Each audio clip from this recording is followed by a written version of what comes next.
नमस्कार, एक बार फिर से आप सभी का बहुत स्वागत है NS 24/7 पर। नए साल के जश्न की हम बात कर रहे हैं और एक बार फिर से आपको बताते हैं कि नए साल का स्वागत किस तरह से हुआ है देश और दुनिया में। मैं हूं आपके साथ साधना पांडे। तो नए साल का भव्य स्वागत रहा। दुनिया भर में 2026 का आगाज हो चुका है। दिल्ली से लेकर मुंबई से लेकर गोवा तक जश्न में पूरा देश डूबा रहा। जम्मू कश्मीर में बर्फबारी के बीच नए साल का वेलकम किया गया और मंदिरों में आस्था का सैलाब सुबह से ही नजर आ रहा है। सुबह से ही लोगों का तांता लगा हुआ है। श्रद्धालु मंदिर में पहुंच रहे हैं। आतिशबाजी हुई है, रात भर रोशनियां की गई, खुशियों के रंग बिखरे हुए नजर आए और नई उम्मीदें दिखाई दी हैं। रात का आसमान जगमगा रहा था। गोवा की बात कर रहे थे हम कि गोवा में 2026 के स्वागत के लिए जबरदस्त जश्न देखने को मिला है। आतिशबाजी काफी वहां पर की गई है और आतिशबाजी के अलावा आसमान रंग बिरंगी लाइटों से रोशन हो रहा था। क्लब में लोग डांस संगीत का आनंद ले रहे थे, लेकिन सुबह की जो शुरुआत है वो मंदिर और भक्तिमय माहौल के साथ हुई। लोग ने अभी 30-35 सालों में यहाँ पे पहुंचे हैं तो बहुत अच्छा लग रहा है और नए साल पे भगवान के दर्शन के साथ में अगर ये दिन स्टार्ट होता है तो उससे बढ़िया क्या हो सकता है। और ये समुद्र जो आप देख सकते हैं कि सामने सूर्योदय कितना बेहतरीन हो रहा है और उसको देखने के लिए सुबह सनराइज के लिए हम लोग आए थे तो काफ़ी बढ़िया है। और पुरी में मतलब दिन की शुरुआत, हम लोग की साल की शुरुआत जो हो रही है पुरी में, उसके लिए हमको लगता है कि ये साल मतलब हमारा तो बेहतरीन जाने वाला है।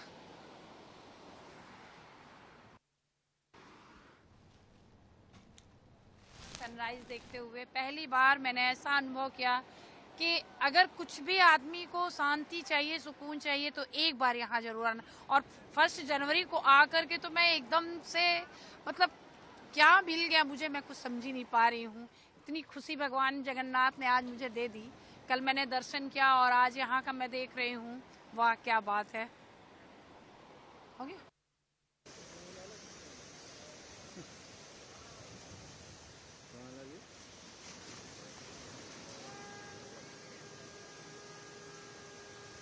की शुरुआत है, देखिए वो किस तरह से हुई है। और ये न्यू ईयर का सूरज, 2026 का पहला सूर्योदय, लोग इसका आनंद उठा रहे हैं और आस्था के साथ अपने साल की शुरुआत कर रहे हैं।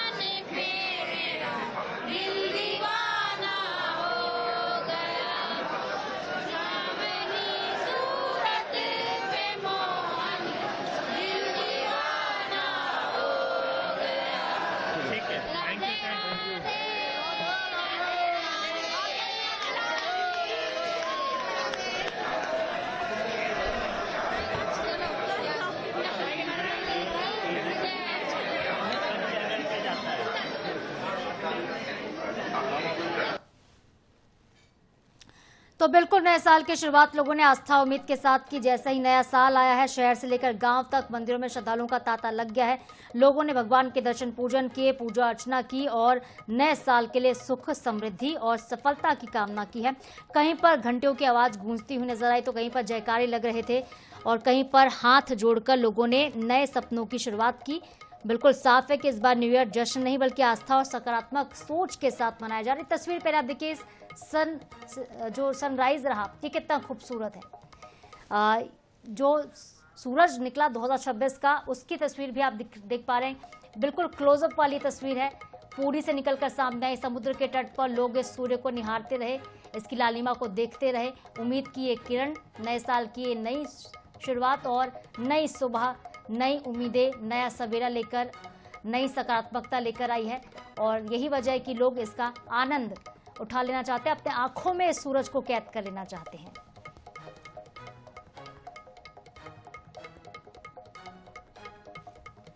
तो एक तरफ तो आस्था का सैलाब, एक तरफ मंदिरों में पूजा अर्चना का दौर चल रहा है, दूसरी तरफ आतिशबाजी का भी दौर देखने को मिला है। सिंगापुर, ऑस्ट्रेलिया, जापान, जगह जगह पर न्यू ईयर का सेलिब्रेशन अलग अलग तरीकों से हुआ। लेकिन चूंकि भारत जो है विरासत और संस्कृति की धरती, और यही वजह है कि यहाँ पे नई साल की जो सुबह है वो आस्था के साथ हुई, पूजा अर्चना के साथ हुई है। महाकाल मंदिर से लेकर बांके बिहारी मंदिर तक में लोगों का हुजूम आज सुबह से नजर आ रहा है। कहीं पर श्री कृष्ण की भक्ति में लोग लीन नजर आ रहे हैं, तो कहीं पर बाबा महाकाल की पूजा अर्चना हो रही है। काशी विश्वनाथ मंदिर में भी सुबह से पूजा अर्चना की गई है और ये खूबसूरत नज़ारा तो आप देख ही पा रहे हैं कि पुरी में किस तरह से सुबह की शुरुआत हुई है, किस तरह से 2026 का स्वागत आम जनता ने किया।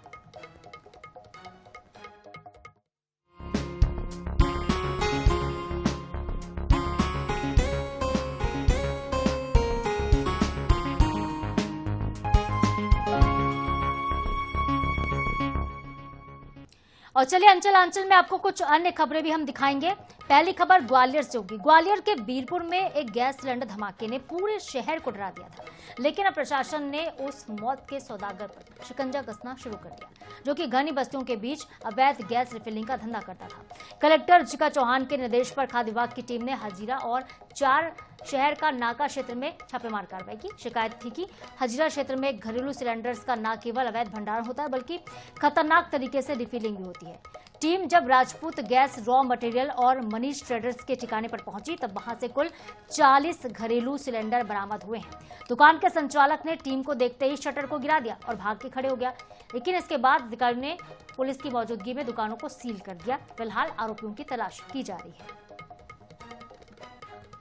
तो कार्रवाई को देखकर भाग खड़े हुए हैं दुकानदार। अवैध गैस भंडार पर प्रशासन ने सर्जिकल स्ट्राइक कर दी है। ग्वालियर में जन सुनवाई में शिकायत के बाद 40 सिलेंडर जब्त हुए हैं, 2 दुकानें सील की गई हैं।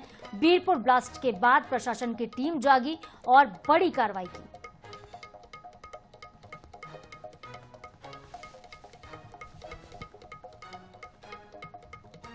इधर छतरपुर में बिजावर थाना क्षेत्र में एक युवक के लापता होने की घटना सामने आई। पठारी कला निवासी अखिलेश पटेल 12 दिसंबर 2025 को दोस्तों के साथ ओडिशा घूमने गया था, लेकिन वापस नहीं लौटा है। 22 दिसंबर को उसके साथी वापस तो लौटा है। परिजनों ने अब अपहरण या फिर अनहोनी की आशंका जताई और गुमशुदगी का मामला दर्ज करवा दिया। फिलहाल पुलिस मामले की जांच कर रही, खंगाला जा रहा है फुटेजों को भी कि आखिर युवक गया कहां।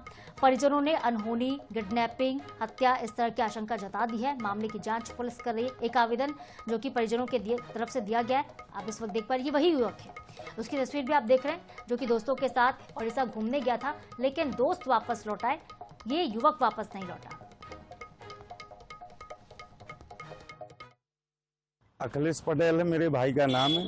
12 तारीख से लापता है, 12 से इसी दिसंबर में आए। कहाँ बता के गए थे, क्या हुआ? हमारे गांव के 2 लोग अपनी ससुराल घुमाने के बहाने साथ में लोग आ गए थे उड़ीसा में। उन दोनों लोगों की ससुराल है, वो इन्हें घुमाने के माध्यम से लोग आके गए थे साथ में। और 22 तारीख को उनके 2 लोग साथ में जो गए थे वो वापस आ गए, तो उनके घर पे पता किया कि हमारा भाई कहाँ है। तो उन्होंने कहा कि वे जो लोग आए थे लेकिन वो भी फरार हो गए, वो नहीं है। उनसे बात करना चाहा हमने कि उनसे बात करें, हमारा भाई कहाँ है। तो वो दोनों लोग उसी दिन से 22 तारीख से फरार हो गए। और अगली खबर मुरैना से है। मुरैना के जौरा में स्थित एक नवोदय विद्यालय में छात्रों ने पीटी टीचर पर मारपीट का आरोप लगा दिया और हंगामा कर दिया है। नाराज होकर छात्रों ने करीब 4 घंटे तक खुद को हॉस्टल में ही बंद कर दिया। जानकारी मिलते एसडीएम पहुंचे और बातचीत करके मामले को शांत कराए। फिलहाल पुलिस मामले में उचित कार्रवाई का भरोसा देकर वहां से लौट गई है और छात्रों की शिकायत पर भी काम किया जा रहा है।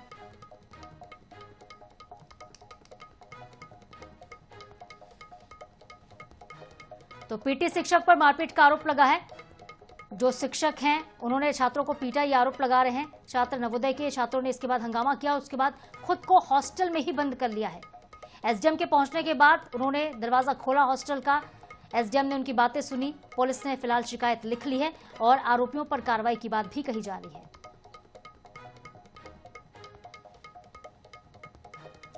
इधर अनूपपुर के जिला चिकित्सालय से एक बहुत बड़ी खबर आ रही है। 26 कर्मचारियों ने 3 महीने का वेतन और 11 महीने का एरियर न मिलने से नाराज होकर अनिश्चितकालीन आंदोलन शुरू कर दिया है। हड़ताल के पहले ही दिन अस्पताल परिसर में काफी गंदगी दिखी। कर्मचारियों का आरोप है कि सिग्मा इन्फोटेक के ठेकेदार ने वेतन रोक दिया, जिससे वो आर्थिक संकट में जूझ रहे हैं। फिलहाल सिविल सर्जन ने मामले में समाधान का आश्वासन दिया है। हड़ताल के चलते गंदगी रही, मरीज परेशान होते रहे क्योंकि फर्श से लेकर बाथरूम तक क्लीन नहीं हुआ। जिला चिकित्सालय अनूपपुर की घटना है, जहां पे वेतन और एरियर नहीं मिलने से कर्मचारी बेहद नाराज हैं और सिविल सर्जन ने मामले में समाधान का भरोसा दिलाया है। यहाँ पे इसलिए बैठे हैं क्योंकि हमारे 3 महीने से सैलरी नहीं आया है, जिसके कारण हमें कई सारी आर्थिक समस्याएं होती है। जैसे मैं रूम खुद रेंट पर लेके रहती हूँ, जिसका किराया मैंने 3 महीनों से रुका हुआ है, नहीं दे पा रही हूँ। खाने खर्चे के लिए भी मैं कैसे दूँ, कैसे खरीदूँ, सब कुछ लगता है। मेरा 3 महीना से मुझे वेतन नहीं मिला और हम लोग कलेक्ट्रेट भी जा चुके हैं और सीएमओ ऑफिस भी जा चुके हैं, लिख पढ़ के सबको दे चुके हैं, सिविल सर्जन को भी साहब को भी दे चुके हैं, हम सबको दे चुके हैं, परंतु हमारी अभी तक कोई कार्रवाई, कुछ सुनाई नहीं हुई है। हमको ऐसा लगता है कि हमारा कोई यहाँ माई बाप है नहीं है सुनने वाला। बिल उसमें पोर्टल में लगी है, 1 महीना का भी पेमेंट कर रहा है सर। हर 2 से 3 महीने के अंदर सपोर्ट स्टाफ जैसे बिल देता है, बजट रहता है, उसके अनुसार करते हैं। सर इसमें बाबुओं की लापरवाही देखी जाती है। नहीं, बिल जैसे आ जाता है तो हम फॉरवर्ड अग्रेसित कर देते हैं। वो सेंट्रल एसएनए पोर्टल से हो रहा है। और चलिए अब आपको नागदा के जनसेवा अस्पताल की एक लापरवाही दिखाते हैं। टीबी से पीड़ित एक मरीज को प्राथमिक उपचार के बाद जनसेवा अस्पताल रेफर किया गया था, लेकिन आरोप यह कि वहां पे इलाज के दौरान इलाज के लिए ही इनकार कर दिया गया। परिजन मरीज को दूसरे अस्पताल लेकर जा रहे थे, तभी रास्ते में उसकी मौत हो गई।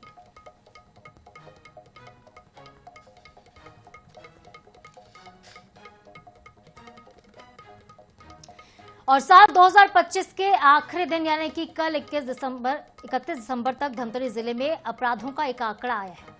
यह आंकड़ा आपके सामने हम रखते हैं। आंकड़ों पर अगर आप नजर डालेंगे 2024 की तुलना में इस साल अपराधों में धमतरी में कमी देखी गई। हालांकि कुछ अपराध बढ़े हैं। हत्या के प्रयास के मामले में 2024 जहां पे 15 केसेस थे, वहीं इस साल ये बढ़कर 25 हो गए। मानव वध 1 से 3 हो गए। डकैती 1 से बढ़कर 2 पर पहुंच गई। ठगी के मामले भी बढ़े। दहेज मृत्यु 1 से बढ़कर 4 हो गई। चाकूबाजी की घटनाएं 33 से बढ़कर 39 हो गई। लेकिन चोरी, अपहरण, नकबजनी, बलवा और लूट के मामलों में एक बड़ी गिरावट देखने को मिली। कुल मिलाकर 2024 और 2025 का जो आंकड़ा है सिमिलर रहा, लेकिन कुछ मामलों में 2025 में जो आपराधिक घटनाएं हैं वो बढ़ी हैं। कुछ मामले ऐसे थे 2024 में जहां पे आपराधिक घटनाएं ज्यादा थी, लेकिन 25 में घटती हुई नजर आई हैं। तो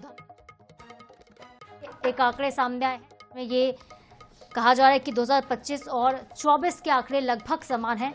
ज्यादा कुछ अंतर इसमें देखने को नहीं मिला है। कुछ ऐसी घटनाएं हैं जो कि 2025 में दोहराई नहीं गई हैं। कुछ घटनाओं में कमी देखने को मिली है।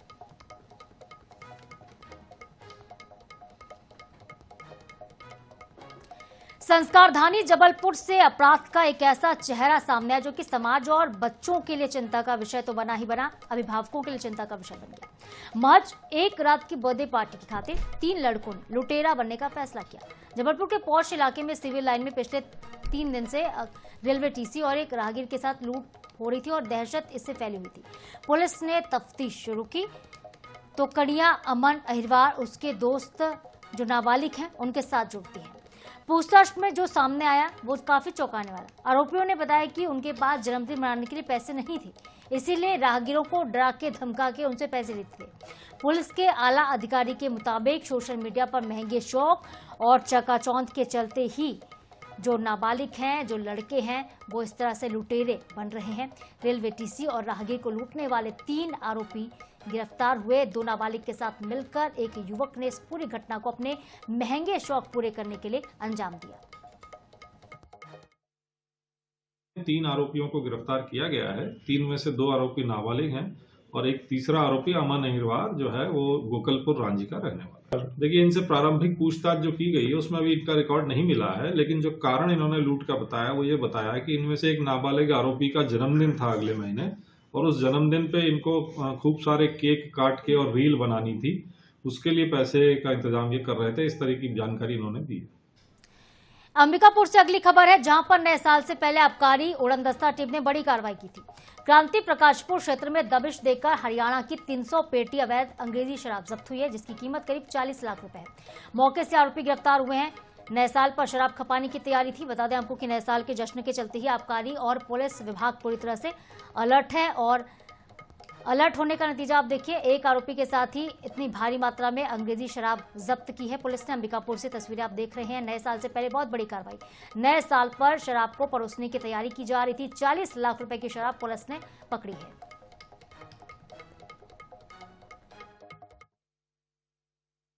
9 वर्ष के पूर्व संध्या पर हमारे आबकारी उड़नदस्ता टीम को बहुत बड़ी सफलता मिली है। हम लोग जो आरोपी सौरभ सिंह जो कि दर्रीपारा अंबिकापुर का रहने वाला है, उस पर नज़र पिछले 1 महीना से रखे हुए थे, क्योंकि पूर्व में भी इसके ट्रांसपोर्ट कंपनी से हम लोगों ने 30 लाख रुपए का माल पकड़ा हुआ था। आगे की कार्रवाई यही कि हम लोग पता करेंगे कि ये माल जो है किसके थ्रू, कोई छत्तीसगढ़ का ही व्यक्ति है जिसके थ्रू ये माल मंगा रहा है कि इसका डायरेक्ट हरियाणा या पंजाब से टच है, क्योंकि पिछली बार जो हमने इसके पास से माल जब्त किया था वो पंजाब प्रांत का था, इस बार हरियाणा प्रांत का माल जब्त किया गया है। इसमें एक आरोपी है सौरभ सिंह।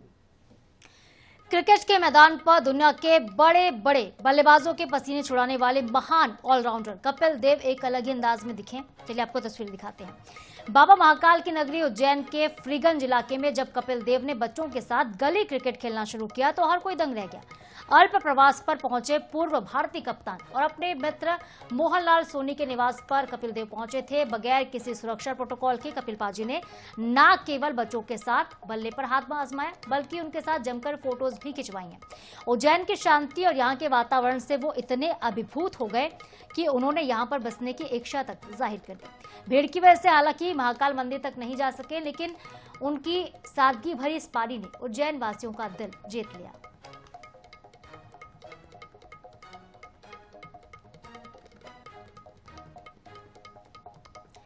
इधर इंदौर से एक चौंकाने वाली खबर जो कि बीते दिनों सामने आई है, लेकिन इसमें अब तक 7 लोगों की मौत हो गई है। भागीरथपुरा की हम बात करें जहां पे दूषित पानी ने एक बीमारी जैसे हालात पैदा कर दिए। मामले को गंभीरता से लिया है डॉक्टर मोहन यादव ने। गुरुवार को इंदौर वो खुद पहुंचे, घटनास्थल का मुआयना भी किया है। मुख्यमंत्री ने शहर में 4 अस्पतालों में पहुंचकर भर्ती मरीजों से मुलाकात की और उनके स्वास्थ्य की जानकारी ली। उसके बाद वो MGM मेडिकल कॉलेज यानी कि महात्मा गांधी मेडिकल कॉलेज पहुंचे, हाई लेवल पर बैठक ली और पूरे मामले की विस्तृत समीक्षा भी की है। मामला बेहद गंभीर है, इसलिए मुख्यमंत्री खुद इस पर स्वतः संज्ञान ले रहे हैं। अब तक 40,000 लोगों की स्क्रीनिंग हो चुकी है, 2,500 से ज्यादा लोग बीमार पाए गए हैं और उन्होंने स्वीकार किया है कि शुरुआती स्तर पर लापरवाही हुई है, जिसको किसी भी सूरत में बर्दाश्त नहीं किया जाएगा। जांच के बाद ACS संजय दुबे को भी तत्काल इंदौर में तैनात कर दिया गया है। मुख्यमंत्री ने कहा है कि जहां पर भी जल लाइन में लीकेज मिलेगा यानी कि पाइपलाइन में लीकेज होगा, वहां पे जल सप्लाई को बंद किया जाएगा और त्वरित सुधार कार्य किया जाएगा। पीने के पानी में सीवर लाइन के पानी की मिलावट की जांच हो रही है। सरकार ने साफ कर दिया है कि जन स्वास्थ्य से सरकार कोई समझौता नहीं करेगी, दोषियों पर कड़ी कार्रवाई भी की जाएगी।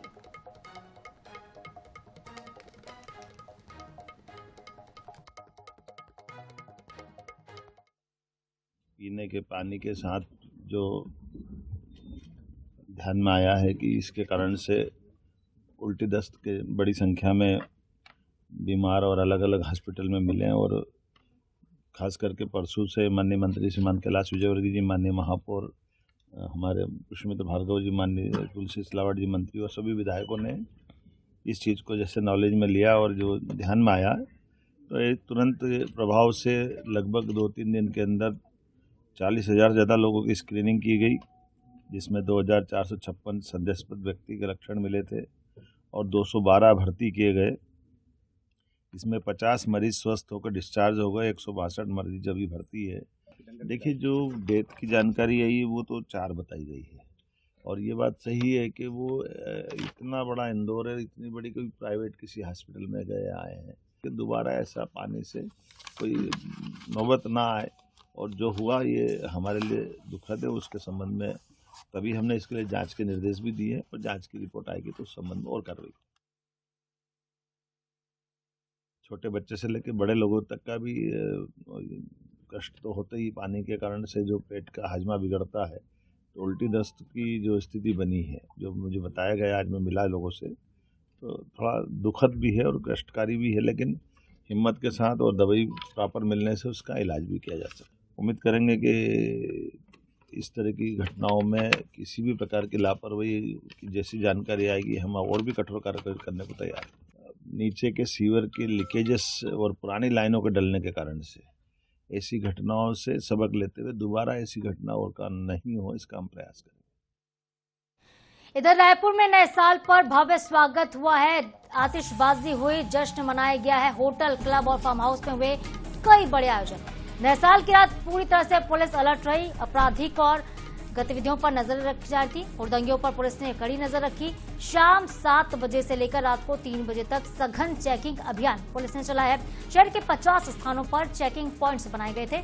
संदिग्ध वाहन और असामाजिक तत्वों की जांच भी की गई है। तो एक तरफ तो आतिशबाजी का दौर देखने को मिला, लोग जश्न मना रहे थे। होटल, क्लब, बार और पब में भारी भीड़ लोगों की रही, लेकिन जो निगरानीशुदा बदमाश हैं या फिर हुड़दंग की स्थितियां ना बने, शहर की व्यवस्था खराब ना हो, इसके लिए रात भर पुलिस ने चेकिंग अभियान चलाए। रात भर पुलिस ने चेकिंग पॉइंट्स बनाए थे। 50 जगहों पर ये पॉइंट बनाए गए थे और असामाजिक तत्वों के साथ ही संदिग्ध वाहनों की जांच की गई है। राजधानी रायपुर में आज अलग अलग स्थानों पर नए साल का जश्न मनाया गया और नए साल के जश्न के बाद आज शहर भर में भी सुरक्षा व्यवस्था को देखते हुए चेकिंग पॉइंट्स जो है वो लगाए गए हैं, जहां पर शराब पीकर वाहन चलाने वालों के खिलाफ खास तौर पर कार्रवाई की जा रही है। एक एक वाहनों की जांच की जा रही है। चूंकि आज नए साल का जश्न था तो ऐसे में अलग अलग स्थानों पर जश्न हुआ और कई जगह शराब परोसी गई, तो ऐसे में कोई भी वाहन चालक शराब पीकर के तो नहीं चला रहा है, ये देखा जा रहा है। शहर भर में पेट्रोलिंग की जा रही है। रायपुर एसएसपी डॉक्टर लाल उमेद सिंह खुद जयस्तंभ चौक शहर के मुख्य स्थल पर जो है वो मौजूद हैं अपने सभी सहकर्मियों के साथ और खुद जांच और सुरक्षा व्यवस्था का जायजा ले रहे हैं। उन्हीं से बातचीत करेंगे। सर, आज नया साल था, किस तरीके से पूरे चेकिंग पॉइंट्स लगाए गए और क्या कुछ किया जा रहा है? हम लोग द्वारा शाम 7 बजे से सभी चेकिंग पॉइंट को एक्टिवेट किया गया था, जिसके तहत में लगभग शहर में 40 से 50 चेकिंग पॉइंट लगाए गए थे और सभी को जाते समय भी चेक किया गया था और सबको लगभग पता था कि वापसी में के दौरान और कड़ाई से चेकिंग होगी। जैसे ही वापसी का समय हो 12 बजे से हम लोगों की सघन चेकिंग हो रही है।